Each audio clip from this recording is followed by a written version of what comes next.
and the fat boy is back. He's back. And he is pumped and ready to go. It's draft, baby. Let's go. How was vacation?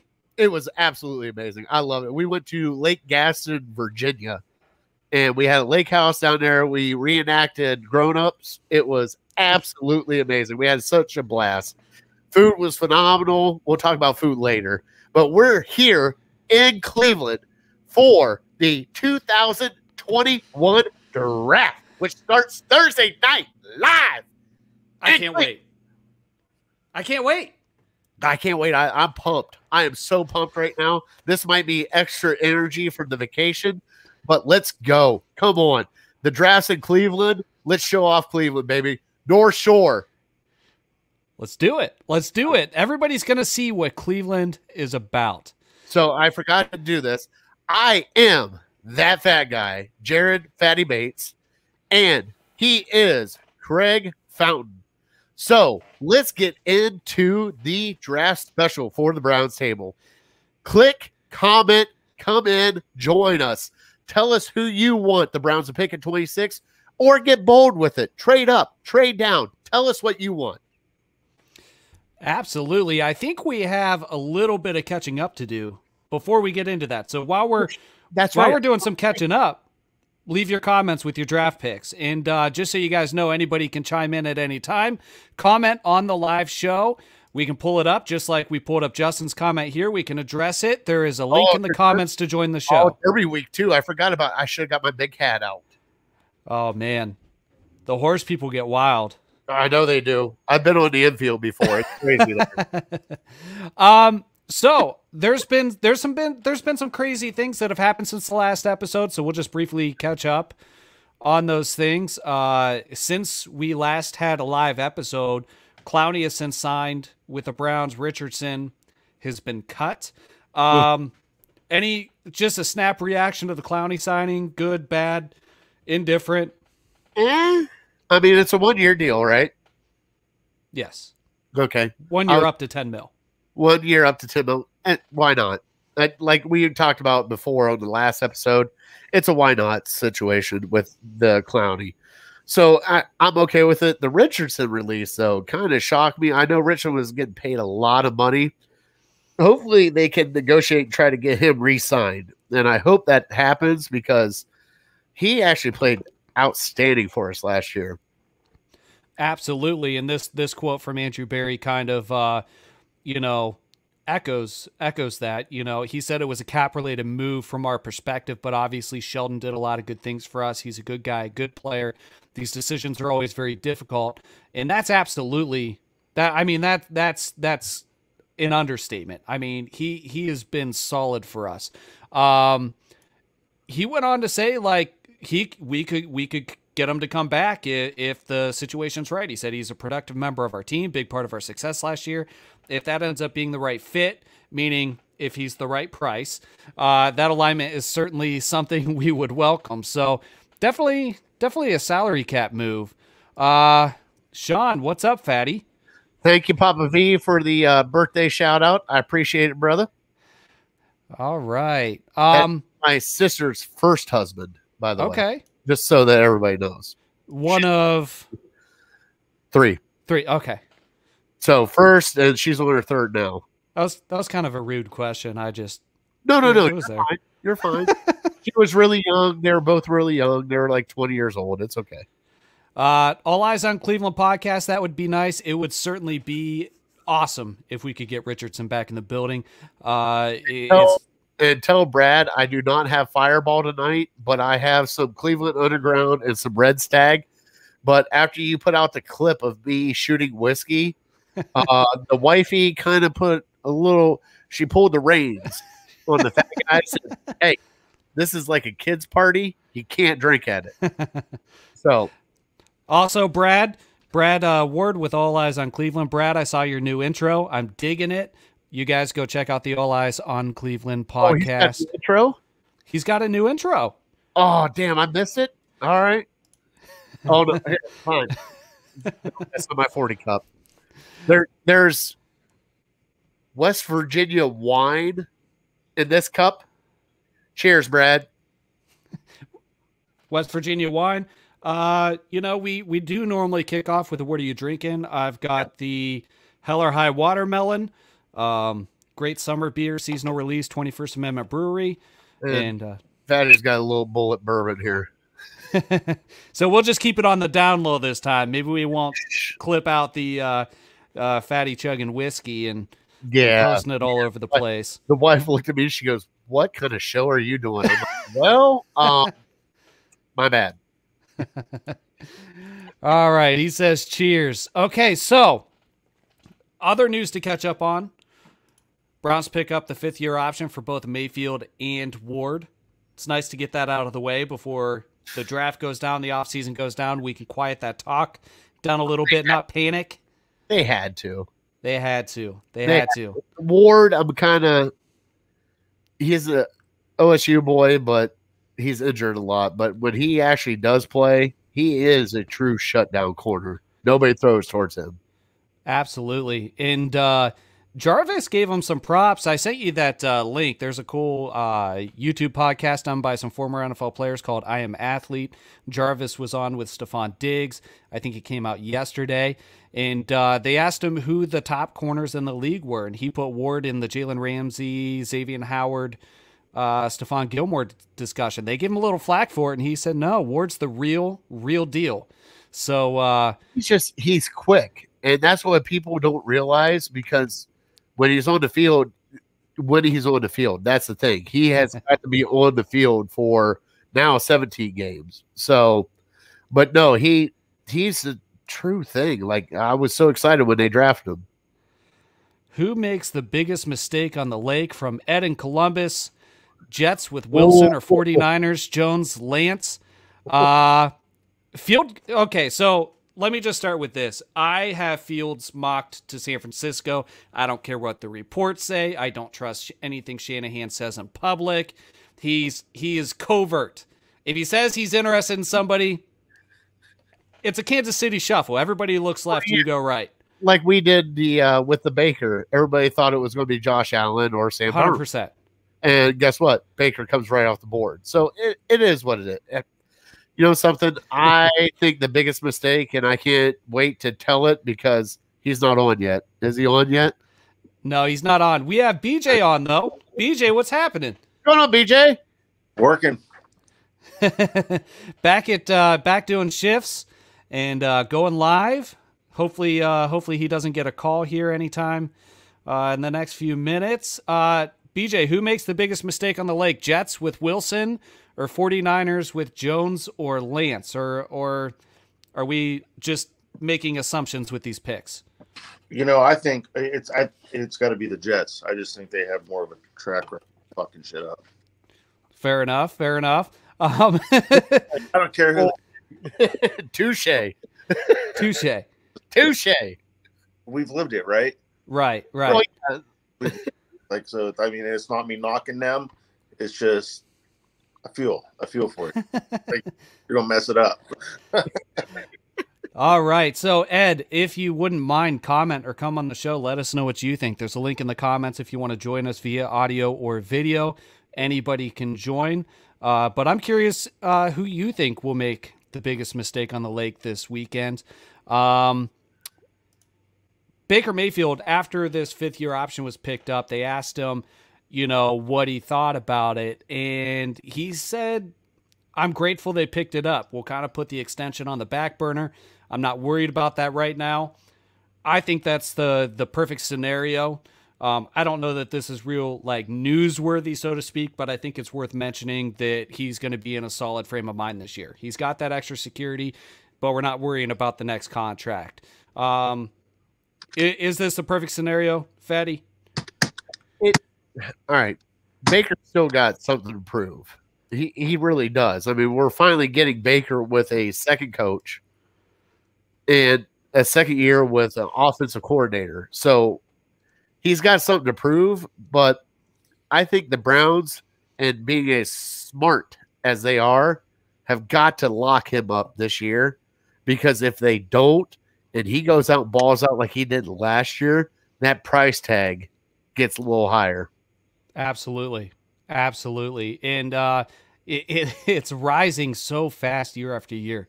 It's crazy. There's tens of millions of dollars on the line for him. What would you do with that kind of money? Let me ask you, what would you do? Like, we don't have that kind of money. Right. If somebody came at you with a 5-year, 100 million contract, what would you do? Lots of cocaine and hooker. Oh, I'd sign it. I did not know that was involved. Okay. Don't do drugs, kids. It's the PSA announcement right now.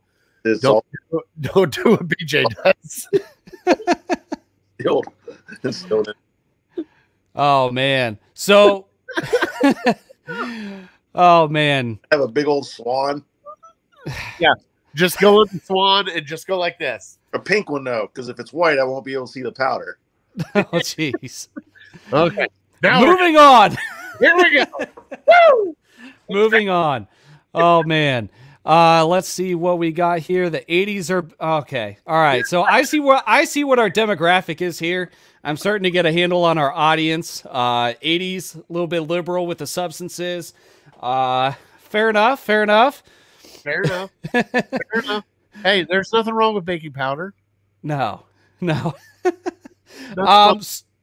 What's that? There's nothing wrong with it. Nothing wrong with baking powder. No. Nothing wrong with baking powder. You're right. So before we get into some of our final draft primer talk, might be worth going over who is the media mocking to the Browns.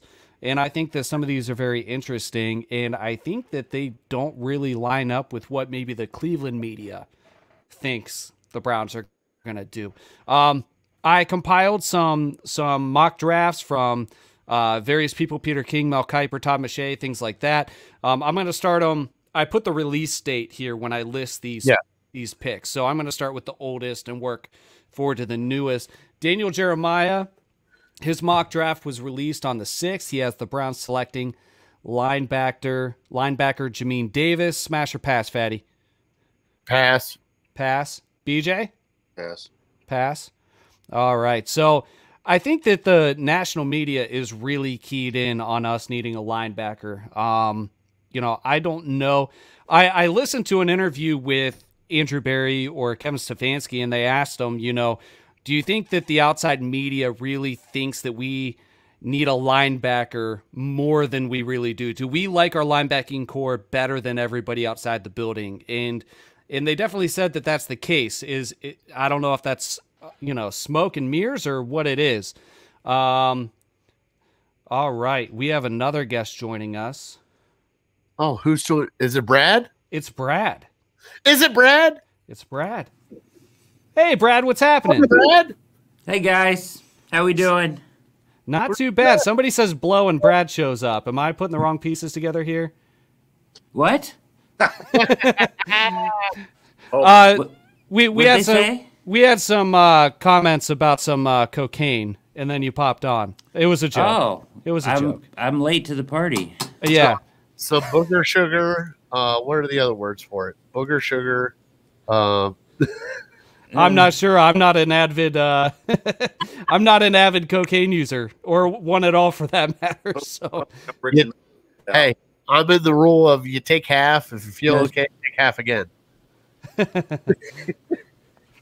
What's happening, Brad? Not much, guys. I just froze up there for a minute, so I didn't hear what you're saying. But I'm doing good. You guys ready for the draft here? I'm just doing some final work here on visits and everything I got to put out for the Browns Wire here. So. Yep, and Brad is with All Eyes on Cleveland podcast. You can catch him every week doing that. He's with USA Today Browns Wire, frequent guest and friend of the show. We appreciate you coming on, Brad. Make sure you check out his podcast and his writing. And again, we have BJ here. I'm Craig. I'm one of your hosts, and we have Fatty.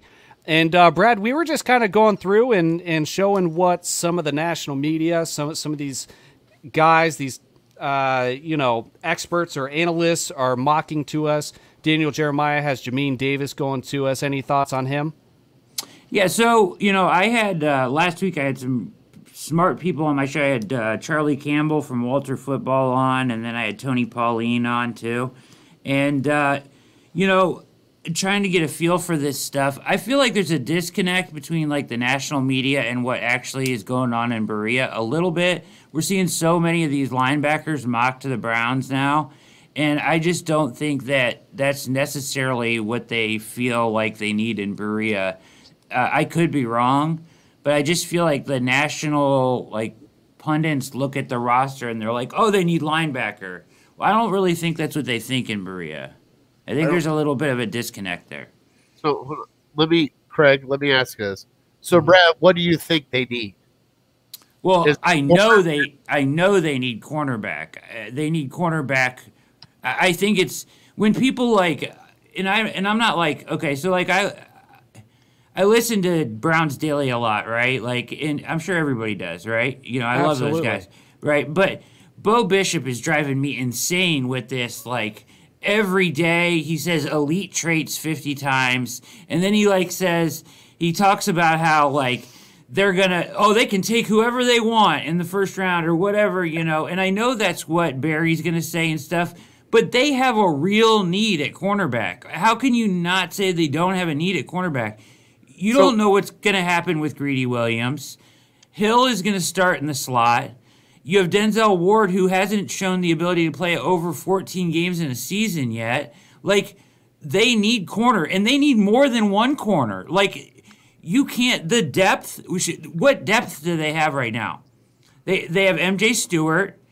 They have the guys from last year. You can't run that back. Like, if they're going to miss any games, there's nothing there behind them. There's no depth there behind them. They need another wide corner that can play. So that's what I would take with 26. And if they're going to go off the board, I would go up and get one even. I would be aggressive. That's a real need for this team, in my opinion.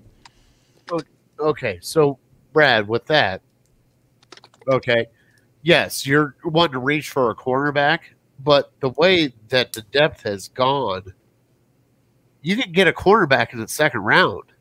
Well, yeah, I'm not saying that you can't. I'm not saying that you can't.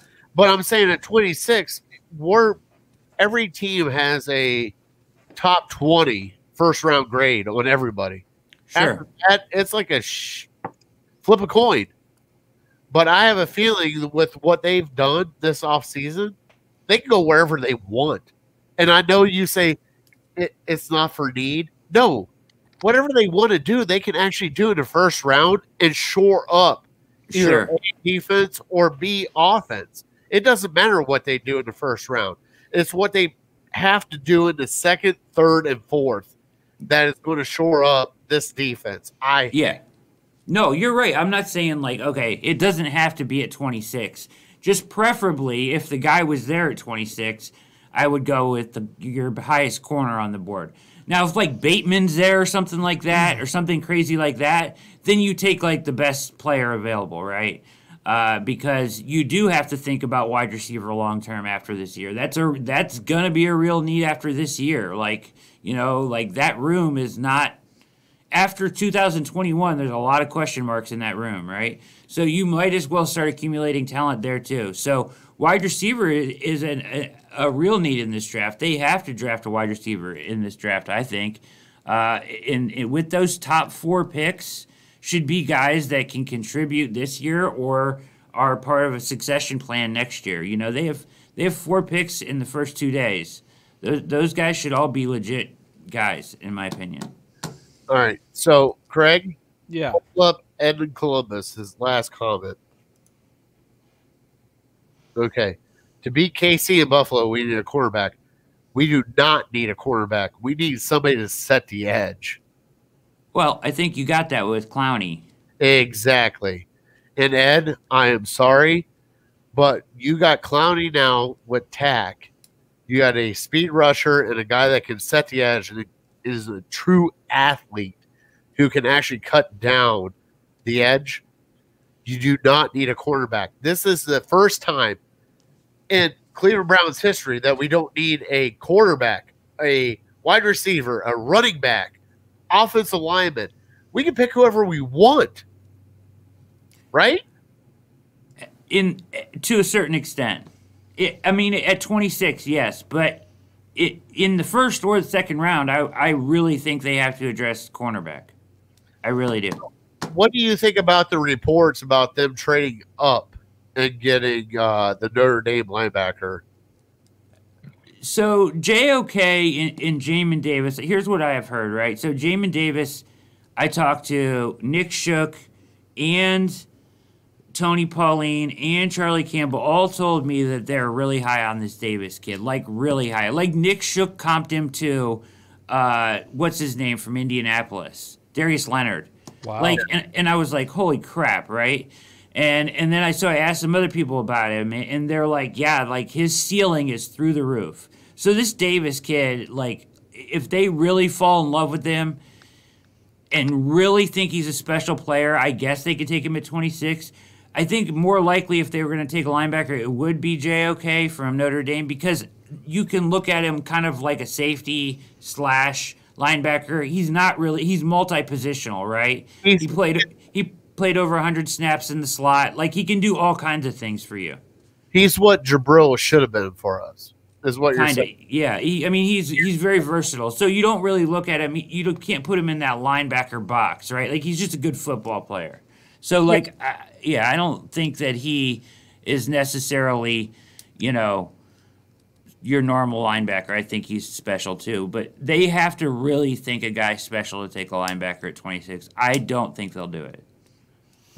All right. Mel Kiper also had Davis going to the Browns. His mock was done on the 13th.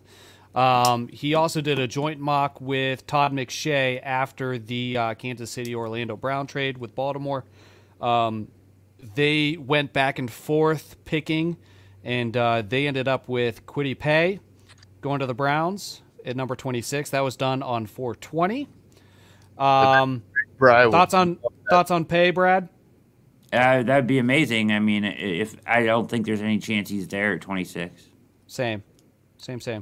BJ, any thoughts on these comments? So I was just reading a couple drafts here while you guys were talking, and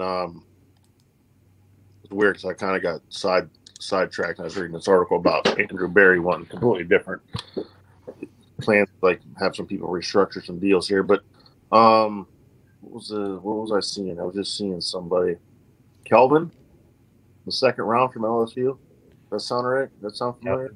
That would sound right.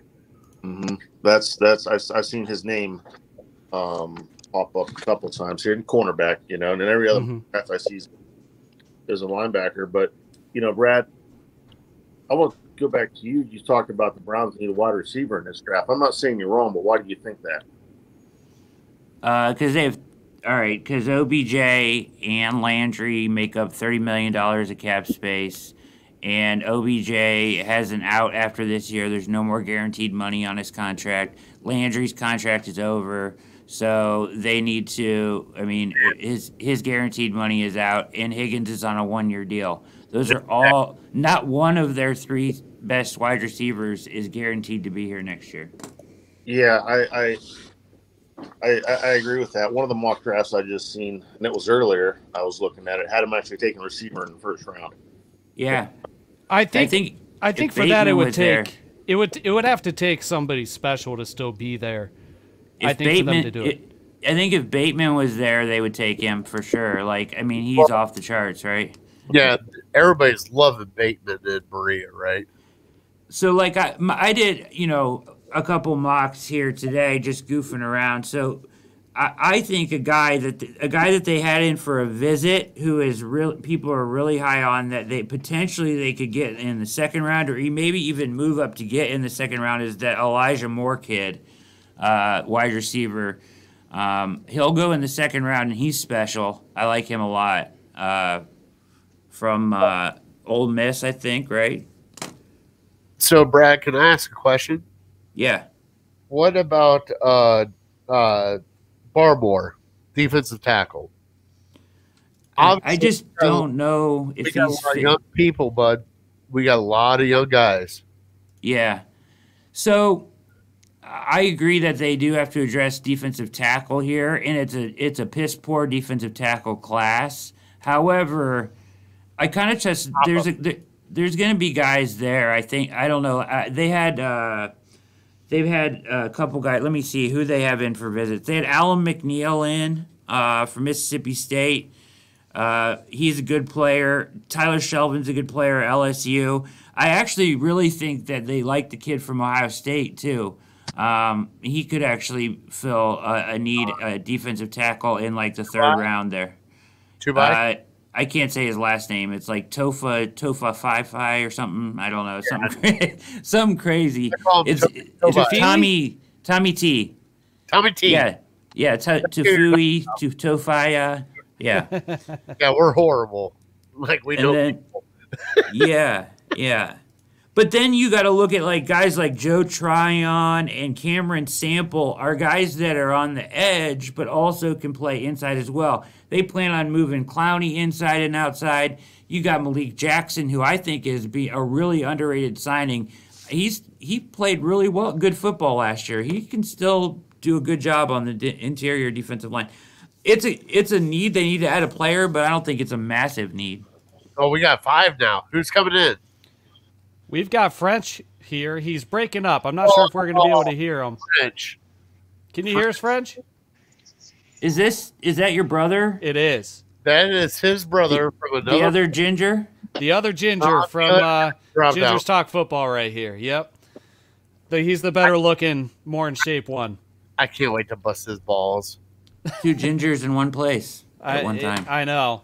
It doesn't happen very often. If you see 2 gingers in one place, it's good luck, though. It's good luck. All right. Only Irish say that. So, Peter King had the most accurate mock draft of all the quote-unquote experts last year. And on the 26th, which was yesterday, he has the Browns trading up to Indianapolis for number 21 to get JOK. Is JOK worth trading up for? Is this a realistic destination and spot to pick for the Browns? What do you guys think? Brad, do you mind if I go first? Oh, it's your show, brother.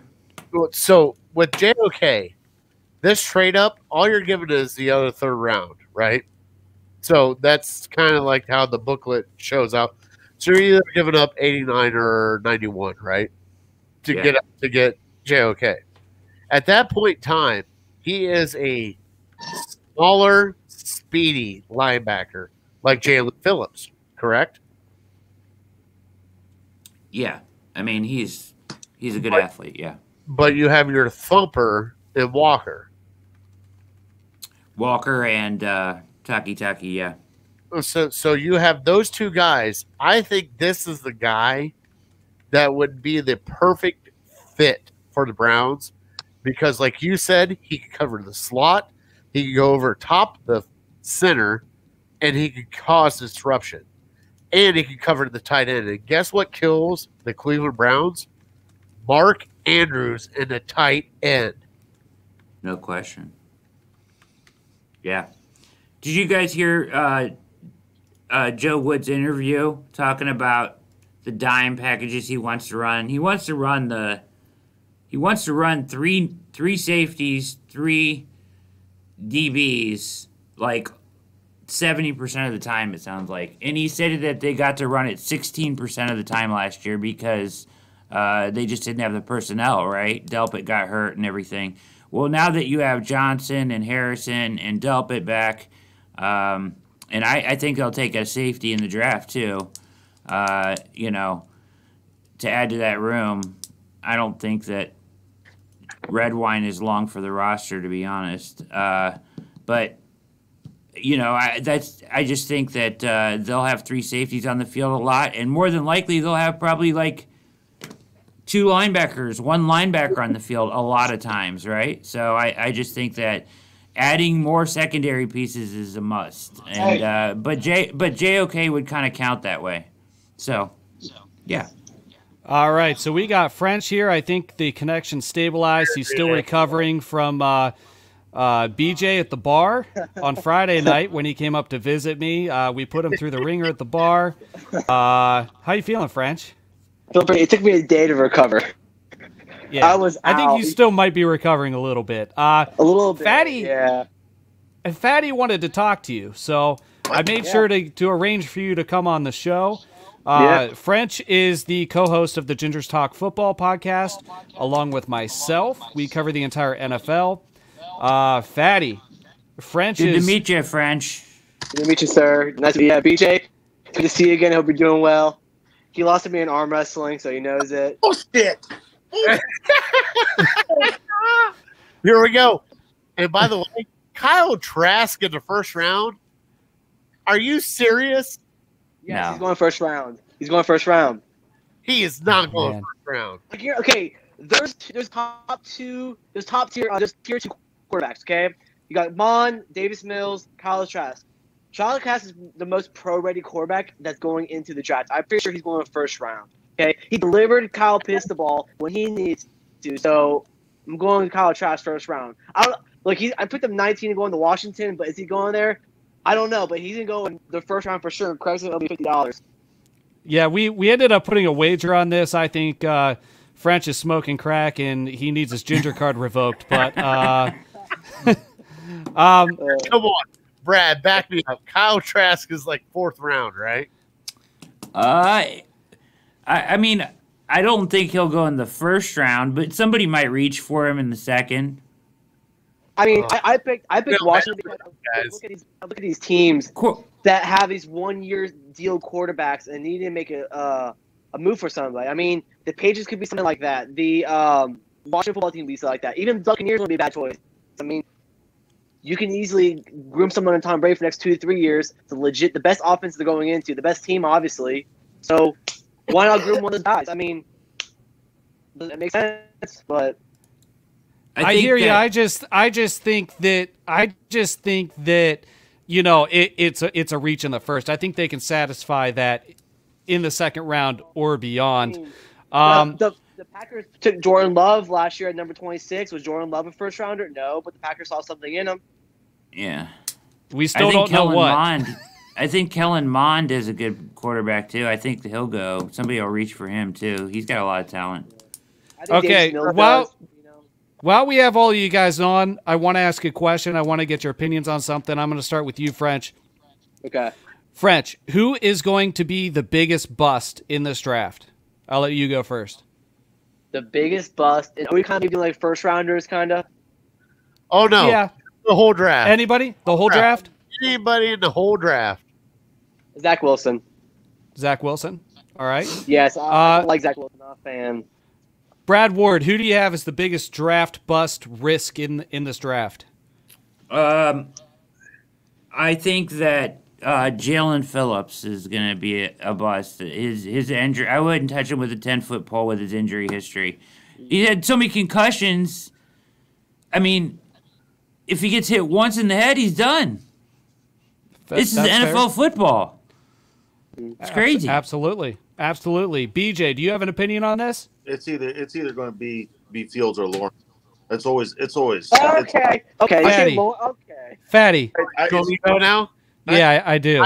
I've been waiting for this. I think it's going to be Justin Fields. To be honest with you, if you looked at he wasn't able to carry the Buckeyes. Like, if you're going to be a top tier quarterback, you have to be able to carry this team. Now, he played well. He played well because he had playmakers around him at Ohio State. But as soon as they shut down his number one option, he just, he was a superior athlete in college. That threw a nice ball. Mm-hmm. That's not enough for the NFL. Everybody's a superior athlete in the NFL. Dude, he ran a 4.40 and a 60 most accurate quarterback in college football. I think he's pretty damn good. I think he's going to be good. Fields? Oh, Justin Fields. Lawrence. I think he's getting overlooked by. I think them jumping Mac Jones and other people over him, absurd. I don't know why he would not go third. I'm going with Mac Jones as the biggest bust risk in this draft. Fatty, Let's hear what you got to say. All right. First off, Justin Fields carried the entire Ohio State Buckeye team. Him and Chris Olave. The only losses they had was Chris Olave was out. Yeah, those two were in sync, like you wouldn't believe. And guess what? You know what they did to pretty boy Trevor Lawrence? He put up 7 touchdowns, a record. Listen, I'm Record. because I'm an Ohio fan through. So, like, I'm hoping on home. That's fine. He put up a record after a guy who got lucky as shit because he got away from a 1 tackle and scored a touchdown. Trevor Lawrence is the biggest bust in this draft. Lawrence is biggest bust. How? Okay, all right. I knew you were inviting me on to talk shit, and I'm about to talk shit. Okay. All right. Okay. French is a Jaguars fan, for those who don't know. He's coming into enemy territory here. He's mad. He's mad. He's pissed. He's mad. He don't care about football. Okay, all right, okay. Everything he said was completely out of context. Yeah, I'm about to turn green. Okay, everything he said was completely taken out of context by most mainstream sports media. And think about this, okay? He said that football doesn't define him as a person, that he's not methodical like a Tom Brady is. That if football happens something tomorrow, he walks away from football, he'd be just happy. But he said in his Sports Illustrated interview, his number one goal is to win a few Super Bowls and be amazing and do whatever he can do for a franchise. He said that Sports Illustrated interview. I watched that motherfucker like 10 times, okay? Anyway, because I'm so glad he's going to the Jaguars. Have fun, brother. What are you going to do when Urban drafts Justin? What? What are you going to do with Urban Meyer drafts Justin Fields? I mean, I'd be pissed, but Justin Fields is my second best quarterback in the league in the draft. I love Justin Fields as a unit. He can carry a team. He takes hits. Anyway, Trevor Lawrence said that I want a football player like that because he knows what he needs to do in order to succeed. He doesn't come in here being all cocky and everything, having a chip on his shoulder because he knows he's great. He's been great since he was 6 years old. He's been great in high school, number 1 pick. He's been great in college. 3 national championships in a row. National championship winner at 19 years old, 2019, his freshman year. Dude is a winner. He is a winner. He's big, he's fast, and he's the smartest guy in the draft. Okay, you know what? He's not the biggest bust in the NFL. I can promise you that, Fatty. I'm sorry. I knew Craig was about to here. Hey, you want to bet on it? Yeah, I'll bet on it. Okay, but how do you define bust if you're going to actually wager? Trevor Lawrence will win the Super Bowl before Baker Mayfield will. Oh, man. Oh, man. You just came on here and said that. Yeah, I'm saying. Because guess what? You know my opinion about that, right? We talked about this week. I'm going to go into it, but Trevor Lawrence will win the Jaguars Super Bowl before Baker Mayfield does. I promise you that. He will. No. Baker Mayfield. This season is on him. They have a fantastic running game, great line, great defense. Pretty much my favorite coach, one of my favorite coaches in the NFL. The Baker Mayfield is dog water guy got a hold of you on Twitter, didn't he? No, I think that kid should not talk about football ever again. He put Jared Goff about Baker Mayfield. Okay. I'm sorry. I don't believe that kid, but. All right. Hold on. Jared's not done twisting the knife. No. You guys. This is going to be great when Fatty comes on Ginger's Talk Football. Oh, I can't. Bro, Trevor Lawrence is greatness. He's greatness, and everybody knows it. Come on. Oh man. Trust me. Like I said, I'd be pissed if they drafted Justin Fields over Trevor Lawrence because I am a firm believer. I don't know what BJ was talking about. He's still probably hungover. But Justin Fields is a unit. I would not be upset if we got him. I think he's just great. He's a Cam Newton, Michael Vick mixture. I love it. All right, so on this episode of How to Trigger a Jaguars Fan, Michael Vick, shut up right now. Michael Vick, shut up. Mixture. I said Cam Newton makes him a little bit worse, okay? Michael Vick, shut up. Ed in Columbus says, wow, Logan Paul will also beat Mayweather as well. Yes, the fight has been scheduled. French, you're also a Logan Paul guy. Everybody's picking on you. Huh? I'm a Jake Paul guy. Jake Paul guy. All right, my bad. I get him confused. I think he's a gangster. All right, so French, let me ask you just because, and then we'll let you go. Who was your pick? We did a mock draft, full 32, first round mock draft on Ginger's Talk Football. Who do you have going to the Browns?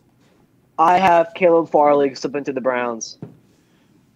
All right, so Caleb Farley's fallen to the Browns. A little bit of injury concern. Arguably the most talented cornerback in the draft. Mm-hmm. I'd be ecstatic. Brad?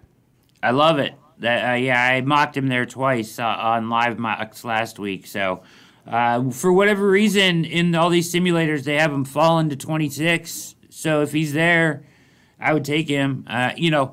Really, we don't know the medicals information that the Browns have, right? So it's kind of a guess. But if he's there, it's hard not to take a chance. Really, in my opinion, they should take like 2 corners in this draft. So if they take one there, they'll come back in the 4th round and maybe get another one. It's a really deep corner draft, and it's a really deep wide receiver draft. Let me ask you this, Brad. What would you think if they drafted a cornerback in both the 1st and 2nd rounds? Would you be opposed I would love to that? it. I would absolutely love it. I don't think it's outside the realm of possibility, and I think the wide receiver class is pretty deep, and I also think wide receivers are becoming more plentiful. I don't think that there's a huge separation between the top 2 guys and the 4th, 5th, 6th, 7th guy, Go ahead, Brad. My guy, my cornerback, who I think Charlie Campbell told me this last week when he was on my show, that teams have Tyson Campbell, and I love this guy. Like, this is my guy. I've been tweeting about him for like 2 weeks, so you might have seen me tweeting about him. But Tyson Campbell, the cornerback from Georgia, not Stokes, the other one. He's the one that guarded Chase. He's the one that guarded Smith. He's the one that guarded all those studs in the SEC. He is in their hip pocket on the film, on the tape, every play. They just sometimes his ball skills were a little off, but he's so effortlessly covers these guys, puts his foot in the ground, drives on the ball. He's an incredible corner. He's like 6'2". He's an amazing athlete. He should be in the top tier cornerbacks. Charlie Campbell told me he knows for a fact that some NFL teams have him as their 4th corner on their board. And Chris Sims had him as the number 2 corner in the NFL, or of all the prospects. So watch Tyson Campbell. He could go higher, and I would love it if the Browns took him. I have him going to New Orleans in my mock draft that we released today to New Orleans at 28. I'm really, really high on him. So, what about a trade for Gilmore? Ed in Columbus wants to know: Is this a real possibility? Is it worthwhile? What do you give up for him? What's proper compensation? I don't know what proper compensation is, but I think it's a possibility. I think it's something that they certainly would kick the tires on. Would you trade back in the 1st to go to the 2nd, give up your 3rd for Stephon Gilmore? Yes, I would. Proven commodity. Yeah, it's just a question. French. It's just a question. All right. We can disagree. We can disagree. It's okay. He's on his heels right now because I think Trevor Lawrence is a bust. But it's okay. But I would do it. If you trade 26, go back to the 2nd round, and then get the 3rd rounder to move up 89 or 91, we got 2 of them right there. Brad, do you think they're going to get all 9 picks? No. So the other thing that teams are going to do is, and the Browns probably will do this because they're smart, but this year is super thin talent-wise. Next year there's supposed to be like 300 to 350 draftable players. Like, it's going to be a hugely loaded draft next year because of the extra year eligibility, all the COVID stuff. So teams are going to try to move extra picks from 21 to 22. All right, so now I got to ask. We're getting into that point in time. Yeah. You ready to click it up? There, Ginger, the other Ginger. Yeah.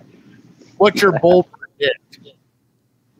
Realistic bold predict for the Cleveland Browns at 26.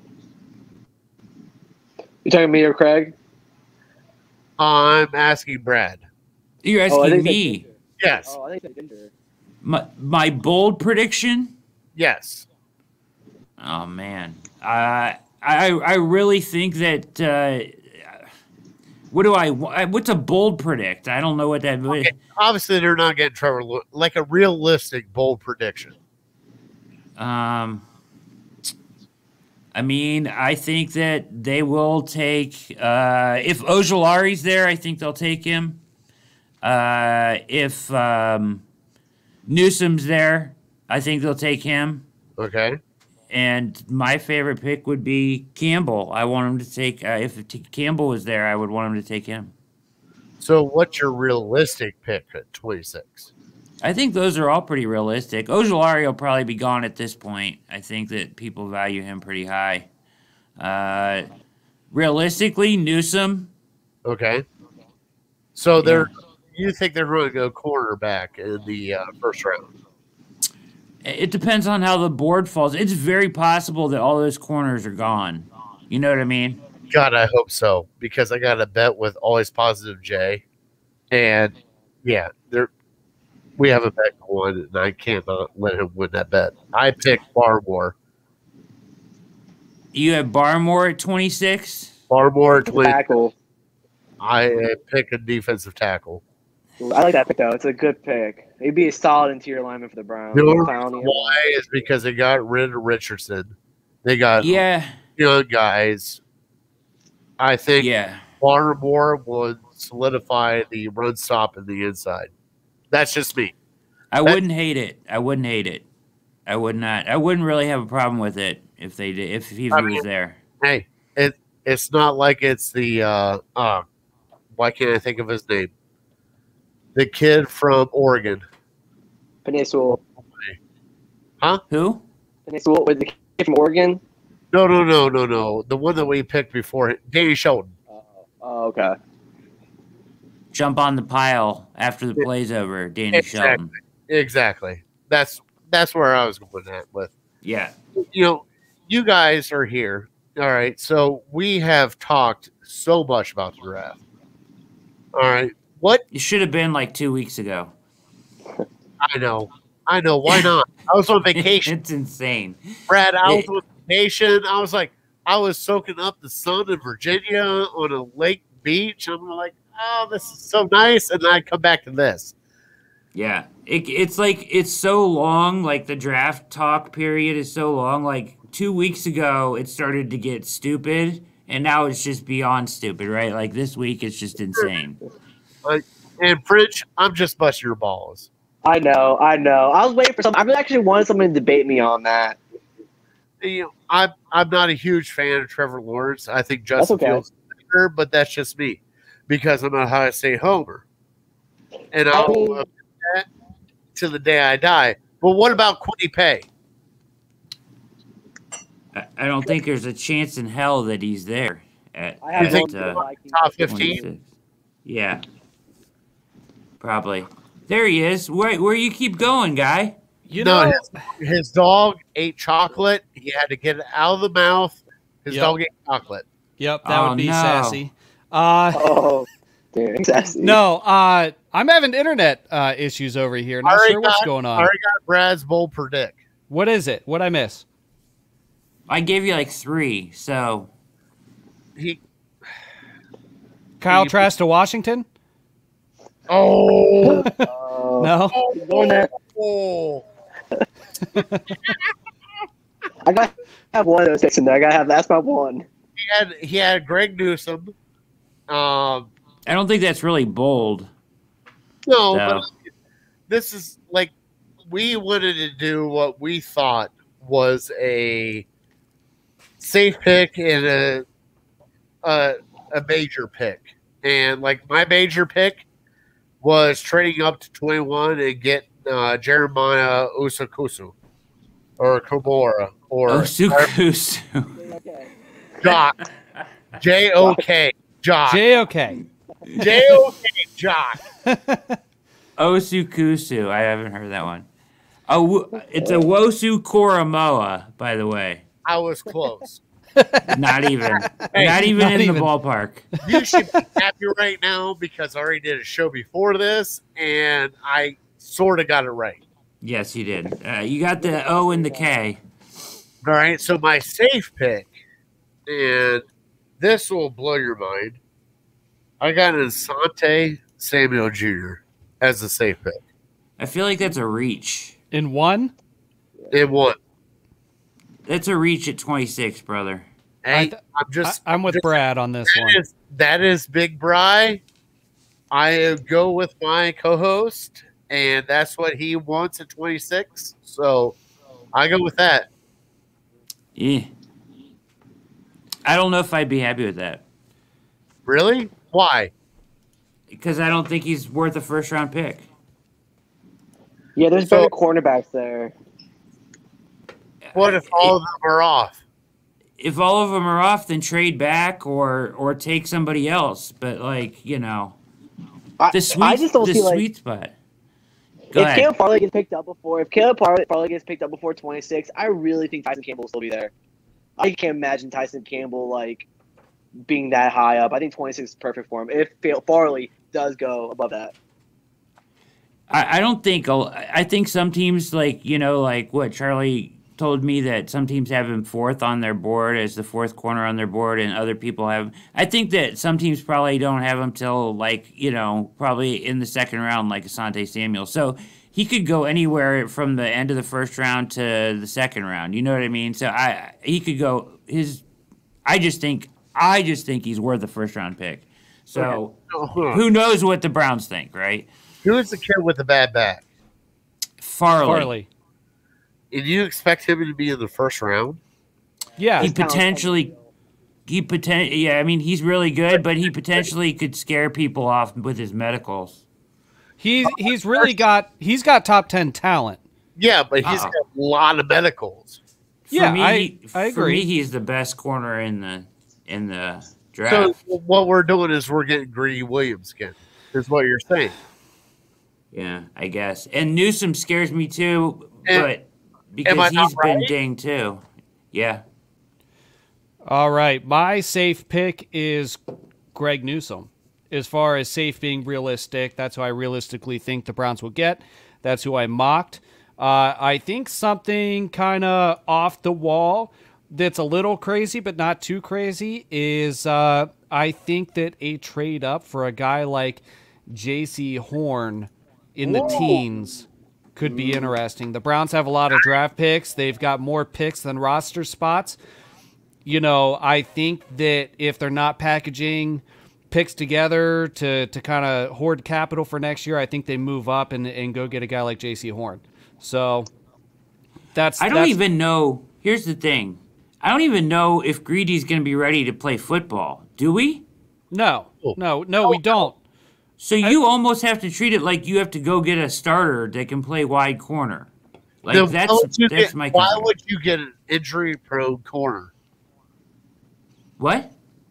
Why would you get an injury-prone corner? It's a risk-reward proposition. It depends on where you're at. Like, if you're going up, I like what he's saying. He's going up to get J.C. Horn. That dude's elite. I mean, he's a beast, right? I understand that, but Greg Newsom, injury. Yeah. Early, injury. Everybody else, injury. We don't know what's going to go on there.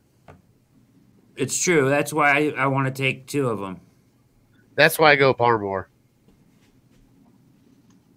Yeah, I mean, I don't have a problem with Barmore if the top four corners are gone. It is. Isla, get in here. She can't hear you. I wouldn't mind if they went edge either. If Ojulari was there or something like that. What if they trade up and try to grab back a Parsons? I mean, he's not the most instinctive player in the world. He might fall. So, Mike Parsons would be a reach. That kind of goes with, I think what we were saying a little bit earlier is I think that the rest of the league, thinks we need a linebacker more than we do. Exactly. I think it would have to really be the right situation. That's nothing against Parsons or JOK or whoever. I just think that it would have to be, I don't know. It would have to be silly. And I don't think that a lot of these guys are going off the board so early that they're going to feel it's worth moving up a couple spots, if that makes sense. Yeah, I agree with you. There's a complete disconnect on what the national media thinks about our linebacker room and what I think our coaching staff and front office thinks about our linebacker room. Not that I just don't think we're going to use linebackers that much, right? I mean, the plan is not really to use them that much. You'll have two on the field most of the time, and I think they're high on Jacob Phillips. And I think that they think he can do the job. Now, if they really think that this Davis kid or JOK is really, really special, they'll take him there. But that's the only way I see them taking a linebacker up there, if they think he has like really, really, really special, fell in love with him. But other than that, I don't think they value the position enough. Who is our biggest rival taking? I mocked Travis Etienne, running back, going to Pittsburgh. I have Najee Harris off the board to the Jets. Who do you guys have going to Pittsburgh? What about you, Jared? If Cincinnati and Pittsburgh don't get an offensive lineman, they're retarded. I think Pittsburgh is going to take Najee Harris. You had him already gone, though? I have him going to the Jets. Why? Why? Because they lost Villanueva in their center. They need an offensive lineman so bad because you want to know why? Big Ben is old as shit. And listen, not a little bit old as shit like dust. If they want to run the wheels off of Benny Snell, by all means, we play him twice a year. Let them do it. Yeah, I just think that I understand what you're saying, bud. But guess what? They have no center, no left tackle, and the Browns owned them. Not a little bit owned them, owed them. I agree with Jared. Lineman. Go offensive line. French. If they don't go offensive line, if they try to get Harris, have fun. Have fun so much with your diva wide receivers, shit offensive line, and a running back. Have fun. How hard would it be, though, to be Cincinnati right now? And you should take Sewell, right? You should take Sewell. He's the best offensive lineman in the draft, by far, dominant, right? You should take him, but freaking Jamar Chase is going to be sitting there on the board. Like, how hard is that, right? You could get Jamar Chase as a weapon, or you could get the lineman. You should take the lineman, but Brad, it's so hard. Brad, yes. Aditi Kikabala said it best. Show a picture of the scar on Joe Burrow's knee. Yeah. Well. And guess what? When they get ready to draft, show it again. Yeah. And when they get actually on the clock, show it again. They don't need a wide receiver. They need somebody to protect that kid because that kid got rocked all year. And he was ACL. They actually have a ton of wide receiver talent, too. Exactly. It's just hard to pass on a guy like Jamar Chase, right? Really? No, Kyle Pitts is the one that's hard to. Yeah. Chase, I could go. It's okay. I'm no draft guru, but I have Kyle Pitts #1 overall when it comes to just straight talent. Yeah, for sure. I think he's the best player in the draft. Yeah. French, to go back to Pittsburgh, French has Christian Darrisaw going to Pittsburgh. It's a smart pick. So I think I'll take the tackle. Yeah, I think he's making up for his Kyle Trask pick, which I think was just a mess with me, But all right, so we're getting to the close here. Anybody have anything they want to bring to the table before we get out of here? Oh, look at that. So here, Justin Masterson. Bring it up. What? How would you feel if they actually traded up to get Justin? I think Mac Jones is more realistic for Pittsburgh. Shut up. They got Mason Rudolph. Mac Jones is better than Mason Rudolph. No, that's not the same person. They're crazy if they think that Mason Rudolph is going to be their future after Ben's gone. I don't know why they keep saying that, but that they have faith in him, but because he is a terrible quarterback. Well, they got Dwayne Haskins there also. Yeah. I don't think that's going to work out either. He's a knucklehead. They're going to take they're going to take a quarterback somewhere. I wouldn't be surprised if they take Mond. The thing that scares me the most in our division is to watch Baltimore get a really good wide receiver, and you know it's going to happen. Yeah, I actually mocked. I believe it was Kadarius Toney going to Baltimore. That scares the shit out of me. I mean, because he flies. That dude's amazing. All right, Jared. Anything else that you want to bring to the table? No, I'm good. French, appreciate you joining us. Anything else you want to talk about? No, I had a good time. Thank you, guys. Absolutely. Brad, with All Eyes on Cleveland, USA Today Browns Wire. Anything else you want to bring to the table?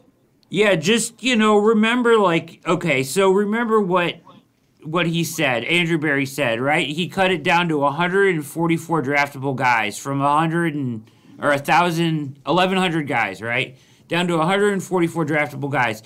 Remember their guardrails, age. Nobody that's going to turn 23 before the season starts, they probably eliminated all of them. Medicals, they probably eliminated all of them, right? Like, these are the things that those analytics guys believe in. So take those into account, and it really limits their choices to some extent. You have a better idea of what you're looking at, right? I mean, we don't know what they have medical-wise on Newsom and Farley, but I got to think they're on their board, right? Samuel, Melifonwu, Stokes, Campbell, Kelvin Joseph has some character issues, but Paulson Adebo, Ambry Thomas, those are like 10 corners right there. Half of them they already had visits with. So I expect him to take a corner that can play in the nickel, so you can back up Hill, and a corner that can play out wide. Because Hill can play inside and out, so if you have to move him out, as long as you have a backup on the inside, now you're getting like twice the depth for one player, right? So that's just how I look at it. I think they'll take 2 corners, and that's my main concern. I'll leave it at that. Can I ask Brad one question? No. Please. Okay. All right. I was just going to see what you would say if I said no. No, Go for it. Please. All right. So I brought this question up on the Big Play Reflog show. All right. With running backs the way they are, all right, we don't value them at all, right? We value them a little bit, but not at all. Let's just be honest. It's hard to say. It's hard to say what they're going to do with Chubb, if that's what you mean. No. I'm not going Chubb. Okay. Would it be smart for a contending team to draft a running back in the first round because they got the 5th-year option on that running back instead of franchise tagging him? Yeah, it saves you a year of that, right? And guess what? Running backs years go in 6 years. Yeah. So, it makes sense. That's why I think you see sometimes running backs taking like 28, 29, 30 in the first round. I mean, Kansas City did it with Edwards-Helaire. Yeah, it's smart. But I brought it up because guess what? Quarterbacks, wide receivers, and running backs are trained different now than they were 10 years ago. Sure. Because you could get we're arguing about 5 quarterbacks. Kyle Trask is in there for some odd reason. But we're arguing about 5 quarterbacks. We're arguing about 4 quarterbacks before that. We're arguing about this. This guy is this. This guy is this. Let me ask you. Sam Darnold got drafted to the Jets, right? If you went to another team, would it have been successful for him? Probably, yeah. I mean, he was with that nutcase there. Yeah. So it's more of who drafts you than where you're drafted, right? Of course, yeah. So, plays a role, yeah. So, Craig? Yeah. We're going to roll this around till next episode. Okay. This is why I think quarterbacks should be drafted in the first round because of the 5th-year option, along with running backs. Should be drafted in the first year because of the 5th-year option. Because at that point in time, you have 4 years to figure out what you're going to do with them. And guess what? If you don't like it, you can kick them out after 4 years. Because quarterbacks, guess what? They get signed whenever they get signed, right? Yeah. Running backs, how many get signed after the Todd Gurley? God, who am I missing? Well, they've all been signed lately, but the contracts have come back down to earth a little bit. Zeke Elliott. Yeah, those are the bad contracts. Ingram. Would you pay Nick Chubb? Now I would give him. I would have an out after 2 years, though. But I ask you because they just paid Kareem Hunt for 3 years. Yeah, but that was a year before, so 2 years before. So when his Chubb's deal comes up, I mean, they can play it however they want, really, because right now the franchise tag on running backs is so cheap that they can play it year by year if they wanted to. However, that usually, $13 million is cheap. Well, I think it would be like 11 for the first year, and then like 13. They came out the first year was 12.5. For the second year, it would be 13.4. Isn't Hunt's and Chubb's contracts up at the same time, even with Hunt's extension? Because that would be fantastic leverage to go one way or the other. Yeah, maybe. I just think if they're, I think they'll offer him a deal. I think they'll offer him a deal that gives him, guaranteed money for 2 years. And if he's still healthy and full go, then he'll get that 3rd year or 4th year, and they can just keep him on the books. It's up to the team. However, if he's run his time out, they have an out after 2 years, and they'll be fine. And the last contract, like to the kid from Minnesota, right, who's very comparable, Dalvin Cook, was like $12 million a year guaranteed. So if you give him like $24 million a year guaranteed over 4 years, 48 for total, 24 guaranteed with an out after 2 years. I mean, that's the same thing as the franchise tag. You're just giving him 2 years at once, gives them a little security. It's player friendly, and you still can get out after 2 years, right? I think Nick Chubb has plenty of gas left in the tank. So, do you think the Browns will do it? Yeah, I do. Okay. I do. We'll also keep a mileage off him with having Hunt on board. So no doubt, it's a little different circumstance. No doubt. All right. So, Fatty, anything else you want to add to conclude? Nope. I want to get out of here because I got to go to the bathroom. I feel like I didn't mean I feel like I took your show hostage. I didn't mean to. No. Brad, stay on. I'm going to go to the bathroom. I got to ask you a couple of questions afterwards. No, I got to go. You can't go. I got go. My wife came home with the food. I'm not even supposed to be doing this tonight. Oh, no. I'm going to get yelled at. Don't get him in trouble. He won't come on anymore, Jared. Yeah. What food did she bring home? Pizza. Oh, from where? It's my cheat night on my diet, so.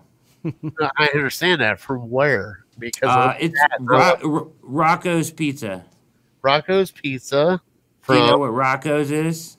Not a clue. It's a local chain here in Cuyahoga Falls, Ohio. Oh, okay. All right. Yeah. Rocco's is delicious. I grew up eating Rocco's in Cuyahoga Falls. It's great. There you go, brother. Well, Ginger, stay on because I'm out.